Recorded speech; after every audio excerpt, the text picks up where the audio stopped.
Ang bayan ng San Agustin, isang payak na munisipalidad sa pagitan ng Quirino at Isabela, ay kilala sa malalawak na palayan, maisan at makukulay ng mga pananim na nagbibigay ng kagandahan sa Sierra Madre. Sa kabila ng kabundukan ng likas na yaman, ang mga magsasaka ay hindi hadlang ng mga hamon. Sa kasalukuyan, marami sa kanila ang nakararanas ng kahirapan at pagkalugi dahil sa mataas na gastos at presyo ng krudo para sa pagpapatubig.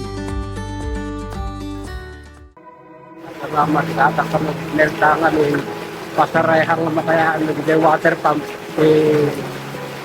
nga padanuman nagiti nainulan ni Kitmaluglugi kami. Nakihirap ka talaga. Matuyot kami ba kasi nagkaralugin ng awan tudo. Kaya maawan maapit kasi ay. Tuyot kami met awam biti pagalaan biti danom iti talon mi. Luglugay kami ata kurang mit iti suporta iti danom iti talon mi.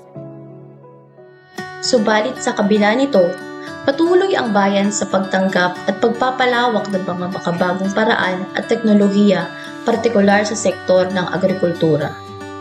Sa katunayan, kamakailan lamang isang makabagong proyektong ipinasilip, ang Solar Pump Irrigation Project ng National Irrigation Administration para sa San Agustin, Isabela.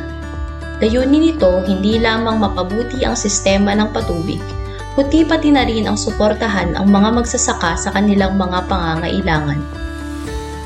Natataas na dahil po mabalin mga isang magpapit.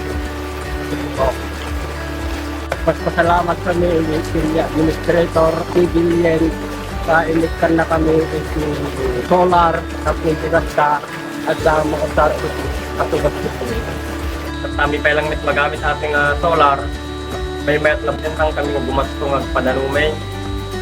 At damit ni Regional Manager Raimundo Apin, i-suporta na kadagiti nga project nga naidanong dito. Dakkel nga pagyamanan mi ti Division Manager Edison Tolentino tinted na nga solar dito'y barangay mi tapnon kasta sumaya at met iti mula mi ken adunto pa iti maapit mi. Maraming salamat sa DA at NIA. Mabuhay! Sa pangkalahatan, ito ay bahagi ng pagsisikap na palakasin ang kabuhayan ng mga magsasaka.